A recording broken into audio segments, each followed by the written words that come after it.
د لوی او مهربان الله په سپېڅلي نامه افغانستان د فرهنګي میراثونو تاریخي سیمو او اثارو له پلوه د نړۍ له بډایو هیوادونو څخه شمیرل کیږي، خو دلته بیا هم لکه څنګه چې لازمه وه د سیلانیانو په برخه کې کار نه دی شوی. اندونه دا دي چې که په افغانستان کې د سیلانیانو د راجلبولو او هغوی ته د اسانتیاوو د برابرولو په موخه ګړندۍ هڅې وشي، نو له یوې لوري به افغانستان د ګرځندوی په برخه کې په نړۍ کې خپل ځای پیدا کړي، له بل لوري به دلته د بېشمېره عواید راټول شي چې دا به په افغانستان کې د اقتصادي ستونزو په حل کولو کې خورا مرسته وکړي. درنو لیدونکو السلام علیکم. دا ځل مو د اطلاعات او فرهنګ وزارت اړوند د ګرځندوی ریاست له رئیس حافظ نعمت الله منتظر صاحب سره مرکه کړې ده. له ده څخه به په افغانستان کې د ګرځندوی د وضعیت او ګرځندویانو د راتګ په اړه وپوښتو. هیله ده چې تر پایه راسره ملتیا وکړئ. رئیس صاحب ډېره مننه چې موږ ته مو د مرکې لپاره وخت راکړ. د لومړۍ پوښتنې په هکله که راته ووایاست عمومي فعالیتونه مو په کومو برخو کې دي؟ بسم الله الرحمن الرحیم، الحمد لله رب العالمین والصلاة والسلام علی سید الانبیاء والمرسلین. د ګرځندوی د فعالیتونو په ارتباط باید ووایم چې د ګرځندوی ریاست درې بخشه کې کار کوي فعلا، چې یو د پالیسۍ جوړولو څانګه ده، او دویم د اړیکو او تورستي فعالیتونو څانګه ده، او دریم د سهولتونو برابرول دي. په دغه درو بخشونو کې دی موږ اوس فعلا کار کوو. اول د قانون د جوړول او ترتیب، د پالیسیو جوړول او د تقنیه اسناد.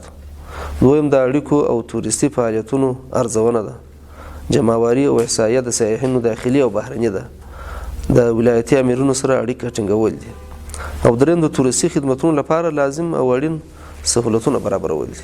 لکه چې تاسو دلته د رئیس په توګه دنده شروع کړې ده، مهمې لاسته راوړنې مو کومې دي؟ تقریبا موږ چې څه کړي دي د هغو څخه د توریزم قانون نوې کولو لپاره مسوده جوړه کړې او ترتیب کړې ده. دا په داسې حال کې چې دا مخکې نه وه او نه وه جوړه شوې.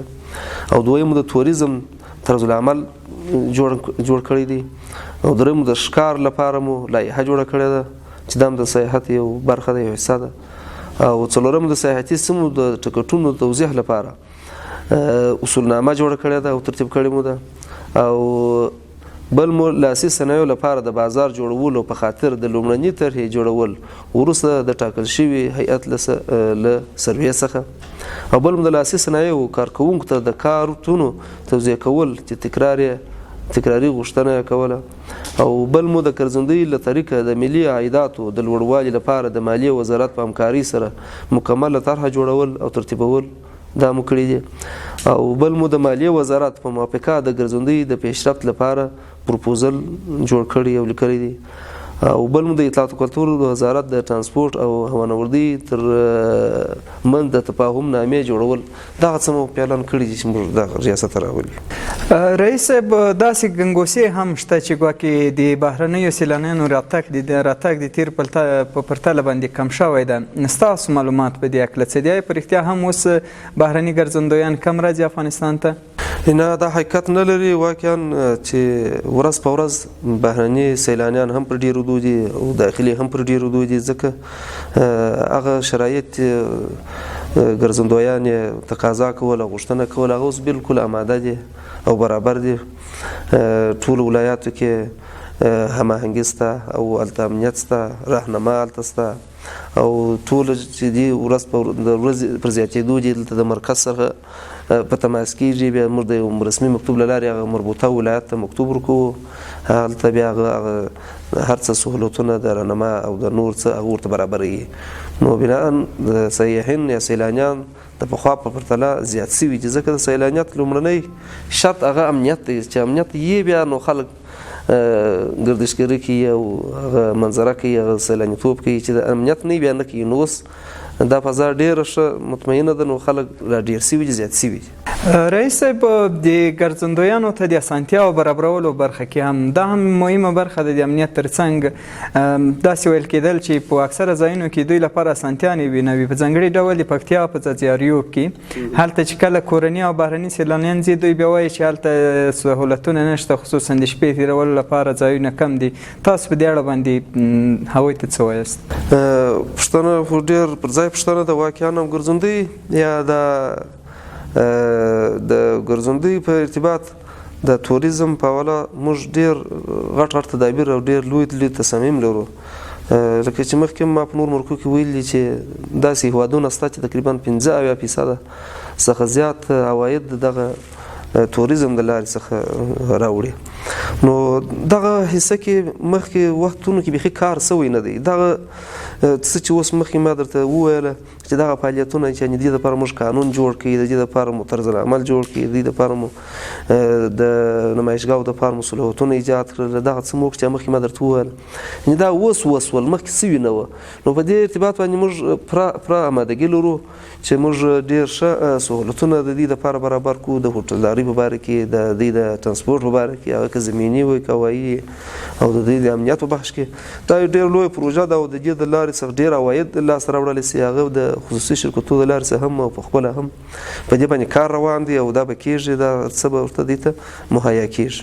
رئیس صاحب، مشخص شمیره شته دي بهرنیو ګرځندویانو که نه؟ ستاسو معلومات پر اساس تېر کال څومره شمېر ګرځندویان راغلي بهرني او له افغانستان څخه یې لیدنه کړې؟ موږ د ټولو ولایاتو کې د 34 ولایتونو کې چې ګرځندوی ریاست هلته امنیتونه لري، د هغوی د معلوماتو پر بنسټ باندې موږ ویلی سو چې تېر کال د 1400 کال کې موږ 7 لکه څخه زیات سیاحین درلودل، داخلي او خارجي مو تقریبا د 691 نفر درلودل د 1400 کال. او د سږ کال د 1401 کال څخه بیا چې د اوس هم جریان لري، داخلي لرو زیات څخه د 11 میلیون څخه زیات داخلي سیاحین او سیلانیان لرو او خارجي 970 نفر لرو چې اوس هم جریان لري او روان دي. کېدای شي دا زیات شي. موږ ته چې کوم معلومات راکول کېږي د ولایت څخه، د ولایتونو د امریتونو څخه د روبې معلومات راکول کېږي، د هر روبې جلا جلا معلومات. نو دغه روان کال د 1400 کال تر اوسه پورې 970 خارجي سیلانیان موږ لرو. رئیس صاحب، د سیلانیانو یا ګرځندویانو یو بله ستونزه هغه د راهنما نشتون په اکثرو ځایونو کې. دوی وایي چې کله دوی ولایاتو ته ځي، خصوصا هلته یو راهنما نه وي چې دوی ته هغه تاریخي سیمې ورمعرفي کړي یا د تاریخي آثارو په هکله باندې معلومات ورکړي. تاسو په دې اړه تر اوسه پورې څه کړي دي؟ په دې اړه ستاسو په نظر مسلکي کسانو روزلو ته اړتیا نشته؟ د راهنما د سیلانیانو لپاره هر نوع ضرورت، هر څه مشکل، هر څه خدمات که دوی ولري باید دا زموږ مسؤلیت چې دوی ته رایه کړو او هغه دوی ته وړاندې کړو چې د هغو جملې څخه یو هم راهنما دی.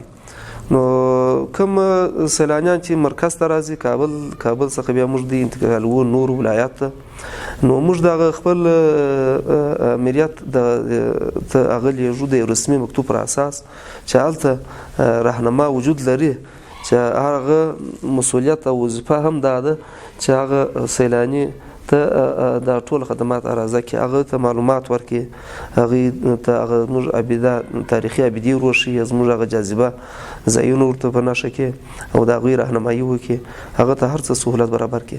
نو دا د هغه ولایت د امیر د ګرځندوی کار او مسؤلیت دی او هغه دا مخ ته وړي او دا برابر دی، دا ستا دا کار روان. یعنې تاسو ډاډ ورکوئ چې بهرني ګرځندویان به په ولایتونو کې بې راهنما نه پاتې کېږي؟ بالکل، که دوی وغواړي بیا راهنما نه شي پاتې کېدلی، خو اکثره داسې چې د لا زیات اطمینان او د امنیت په خاطر دوی وایي موږ هېڅ ته ضرورت نه لرو، که نه زموږ دوی دپاره هم سکیورټي امنیتي خلک لرو، پروګرام کې لرو، دوی نه غواړي وایي یا موږ امنیت تأمین دی ډاډمن یو، موږ امنیت ته ضرورت نه لرو. دا راهنما د موږ ورته وایو، راهنما کله ناکله وغواړي، خو زیات وخت دی وایي چې یا موږ ډېر خوشحاله یو، ډېر مطمئن یو، ډېر ښه ارام فضا ده، ډېر امنیت تأمین دی، موږ هېڅ ته ضرورت نه لرو، موږ هم بس ورته اجازه ورکوو او رسمي مکتوب له لارې هغه مربوطه ولایت ته لیږو او ورته ځي. منن رئیس صاحب، د عوایدو په هکله راته ووایاست، څومره عواید مو تر اوسه پورې د ګرځندوی له درکه د دولت خزانې ته سپارلي دي؟ د 1401 کال عواید تقریبا زیاته د 22 میلیونو څخه دي چې په ډېر په شفاف ډول د خپل سیستم له لارې مالیې وزارت ته انتقال شوي دي. او د 1400 کال د تیر کال دی دغه عواید 15 میلیونو څخه زیات وو، چې د تیر کال په پرتله تقریبا 50% عواید د ګرځندوی ریاست کې زیاتوب راغلی د ګرځندویانو څخه د عوایدو. 50%. رئیس صاحب وروستۍ پوښتنه به ستاسو پیغام واورو. هیوادوالو ته هم پیغام څه دی؟ ځانګړي ډول هغه هیوادوال چې تاریخي سیمو او تاریخي اثارو ته څیرمه ژوند کوي، دوی ستاسو د فعالیتونو د لار ښه والي په موخه له تاسو سره څه مرسته کولی شي؟ زما پیغام هم داخلي سیلانیانو ته او هم خارجي سیلانیانو ته. داخلي سیلانیانو ته مې پیغام دا دی چې هغه کوم چې د دې موقعیت لوکیشن او هغه تاریخي ابیدو ته یا جاذبو ته یا هغه توریستیک ځایونو ته نږدې وي، چې یو خو د دغه ځایونو حفاظت وکړي او د هغې ښه حفاظتي تدابیر په پلان او پروګرام کې ونیسي. دویم دا دی چې دغه خارجي سیلانیان چې ورځي، چې مخکې د دې سره مخ کېږي، دوی هلته پراته دي، هلته کورونه او ځایونه دي، د هغې سره ډېر ښه برخورد ولري او ښه اخلاق او انسانیت ورسره ولري. او درېیم دا چې دغه خلک و دغه خارجي سیلانیان ته خپل فرهنګ او خپل رسم رواج ور وپېژني، ور ویشنوي، تر څو دوی نور هم متاثره سي، چې ولا نه یوازې دا چې موږ د دوی د تاریخي او فرهنګي ځایونو څخه لیدنه وکړه او د دوی د دغه خلکو د اخلاق څخه هم ډېر متاثره ولاړ سي. نو د دې څه مې دا خواهش او دغه پیام دی چې د خارجي سیلانیانو په ارتباط ډېر اساس واوسېږي. او د خارجي سیلانیانو څخه مې دغه غوښتنه ده چې اوس فعلا افغانستان بیخي برابر دی د دې لپاره چې دوی راسي او دغه توریستیک او جاذبه او تاریخي ابیدو څخه لیدنه کتنه وکړي، ځکه افغانستان یو دغه سیمو څخه دی چې ډېر جاذب او ډېر جالب او ډېر فرهنګي او تاریخي ابیدې لري او کتونکي په ډېره ښه اسانۍ سره کولی سي چې د هرې نقطې د افغانستان څخه لیدنه کتنه وکړي. دې لپاره موږ ترانسپورټي خدمات، هغه که هوایي دي که زمیني دي او که د رهنما په بخش کې چې ټول موږ ته برابر کړي دي، نور هم کوشش کوو چې دغه زمینه سازي وکړو چې څونه نور رازیات سي. نو دې همدا غوښتنه ده چې بس همدغه وخت دی چې راسي او د دغه ځایونو څخه لیدنه کتنه وکړي. ډېره مننه رئیس صاحب، کور مو ودان.